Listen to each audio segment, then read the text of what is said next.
Думал, что найду. Можно практически каждый ролик начинать с этих слов, а потом нашел, благодаря своему подписчику, за что ему огромное спасибо.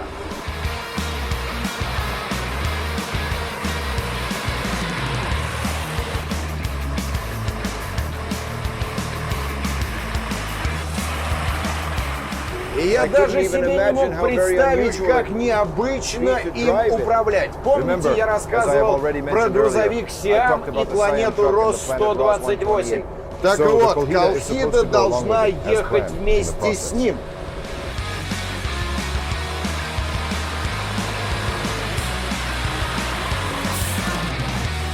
Максимальная скорость по трассе 75 км в час. Не быстро, но вполне комфортно. Идея машины в том, что КАЗ одинаково хорошо идет и по грунтовке, и по проселку, и даже по пашне, за раз вывозя много урожая. По хорошей дороге 20 тонн в легкую, с прицепом, естественно.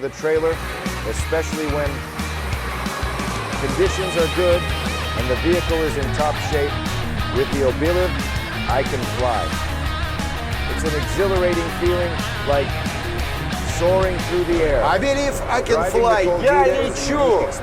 И знаете, это очень необычное ощущение управлять Колхидой.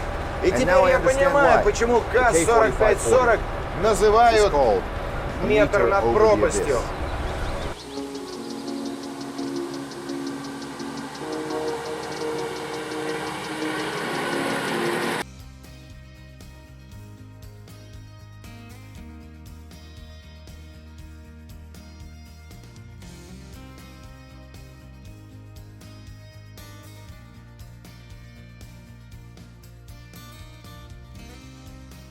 A meter over the abyss, a Georgian on the balcony. That's exactly what Soviet drivers called the K-4540. Essentially, it's the latest creation of the Kutaisi Automobile Plant. The history of the Soviet enterprise began in 1945, the ZIS 150 model. ZIL and KAZ couldn't satisfy the market of a developing state. The enterprise initially focused on the development, production, and distribution and manufacturing of tractor units based on ZIL brand trucks. First and foremost, the Kutaisi plant was the first in the USSR to master the production of cable-S trucks. It was 1961. MAZ. It only went into production in 65.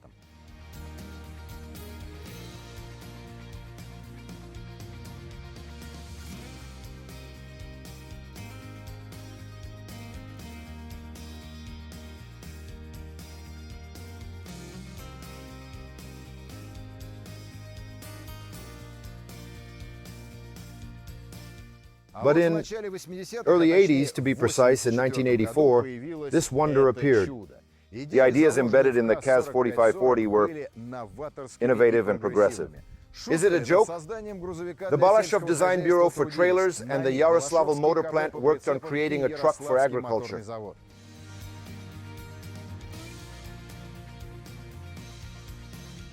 But where's the KAZ? Engineers from Georgia were also involved, as they were supposed to assemble the latest truck. What came out of this? First of all, understand that the KAZ 4540 is a very specialized truck. This is not a military person, nor a builder or an oil worker. This is real collective farmer. The KAZ is designed for intra-district and intra-farm transportation of agricultural goods, as well as occasionally for bulk mineral fertilizers. And that's it, a collective farmer, that is. This is indicated by the body that opens to the sides, not to three, to the left and to the right. And also, the Kolhida can operate as a road train. And the trailer, it was specially designed for it. GKB, CK35. That costs...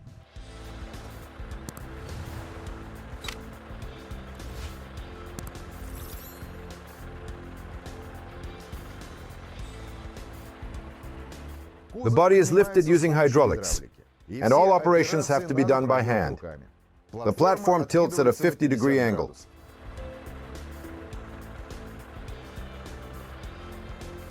It's interesting how the drive for the pump that lifts the cargo platform is arranged.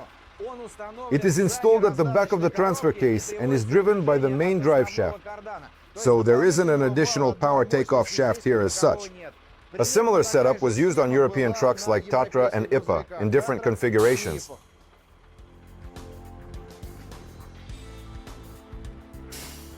The locking system for the sides on the Kolhidas existed in two types. The first one is mechanical, and this version is a later one. The hydraulic one only works to lock the side. Hydraulic, it only works to lock the side.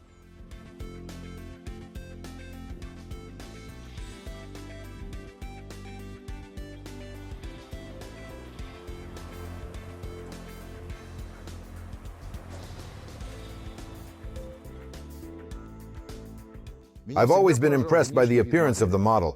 He's not scary, he's scary himself. This one, it's designer and stylistically modern. Imagine it not as a tired worker, as some kind of 3D model from a trendy design house.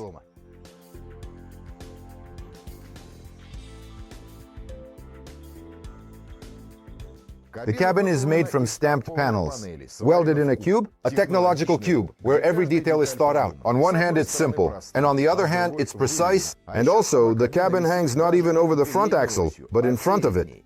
From the front axle to the bumper, it's 1 meter and 83 centimeters. So you need to start the turn a little later.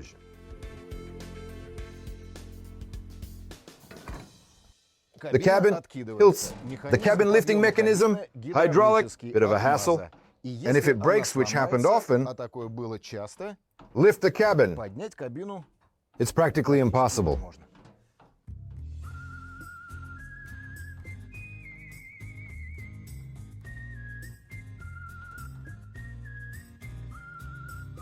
Under the cabin is a familiar engine. Actually, know that we know it, but it's not him. Actually, it's partially him. A piece of KAZ, EMZ, KZ602, V-shaped 6. The camber angle is 90 degrees. The engine displacement is just over 8 liters. The power is 153 horsepower at 2,500 RPM. Well, and 480 newtons. Every pod has its own lid. KAZ without 2 cylinders. Everything here is unusual. The fuel injection pump is its own. Good luck finding it. See the gearbox. But you won't see it because it's hanging right in the middle of the body. There's also something from KAZ here. The cabin suspension system has locks. There are undoubtedly a lot of KAZ stories, but also a lot of our own.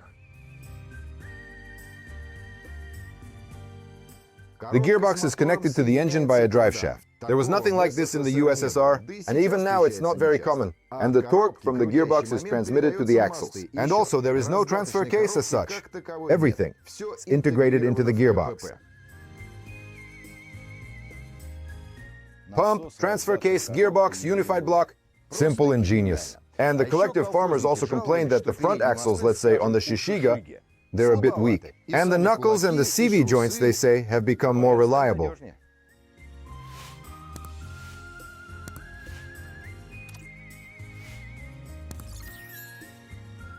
The axles are similar to ZIL. They're not ZIL. Again, their own. The rear axle rests on 2 packs of semi-elliptical longitudinal leaf springs. The front is on a single one. They are stamped, but there are also shock absorbers in the front.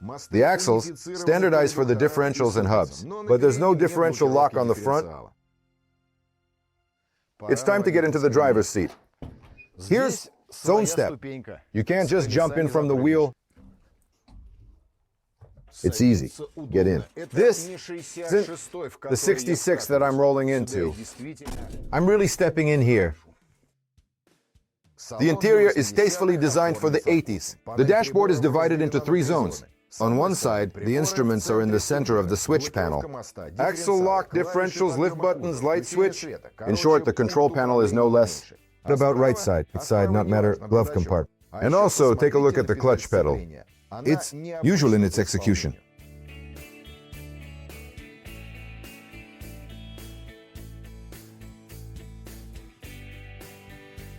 You can't reach it. The hump is in the way. Smart books say that the Kolhida's cabin has a 3-seat sleeping area. Well, you could probably fit a little person here as the third and lay them down to sleep. It's a 2-seater, no options. Of course, the role has changed. It's a 2-seater, options.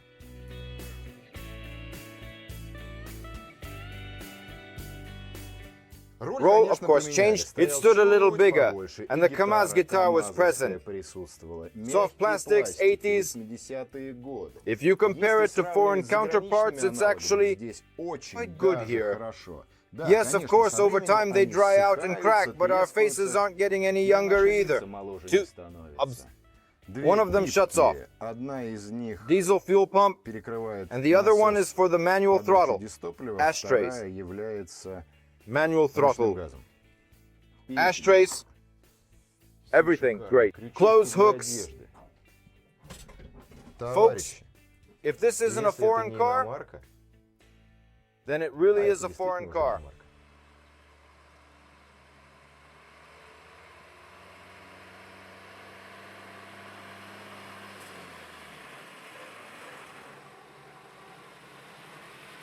Diesel saves, 55% on fuel, trucks popular, off-road capable. Diesel trucks immediately won their fans. Moreover, the Kolhida's off-road capability was pretty good. Once again, this is not an SUV, but it has constant all-wheel drive and a locking rear differential. The steering booster is from KAZ, which makes sense. The turning radius is 14 meters. And you have to understand that the wheels are behind you. So if your face is already pressed against the bushes, it's kind of hanging over the shoulder, but you still have to pass through this gap so you understand about the fact it's a cutting-edge vehicle. Here, there was already a provision for installing a tape recorder, the possibility of later installing an air conditioner.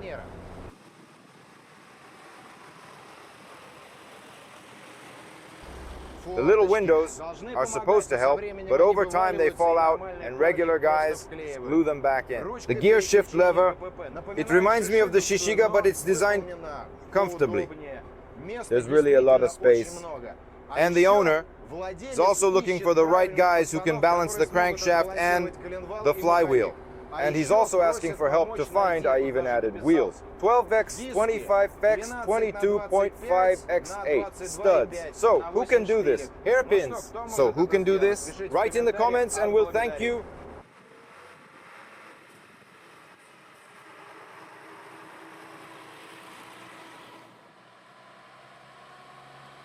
A peasant could work with any kind of machinery. If the KAZ could run about 75 km/h on the road, which is pretty good for such machinery, then it could crawl across the field at a speed of about 2 km/h like a turtle.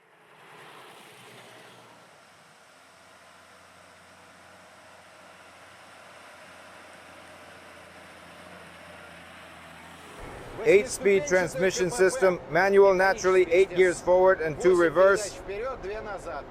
The whole secret is that there is a divider at the bottom, and there's also a clutch with pneumatic assistance, which really makes life easier.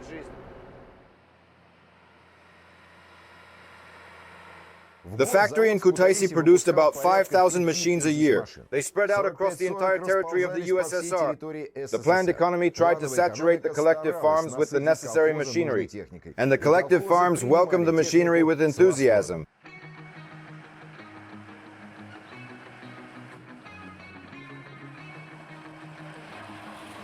They didn't want to lie, they couldn't refuse. But the most unpleasant thing is that the KAZ had a very original design, and it had to be serviced by professional turners and fitters and auto mechanics. That's why the machine quickly became unusable, and auto mechanics. Therefore, the car quickly became unusable. It was hard to keep an eye on it. They just parked it by the fence. And often, in fact, very often, the machines parked by the fence, do you know what their main problem is? A thawed engine. The KAZ truck withstood undrained water in winter, but the KAZ, unfortunately, not. The lack of spare parts is a sure death. That's how almost new cars ended up parked by the fence. Some became donors, some were sent for scrap, and some ended up in good hands.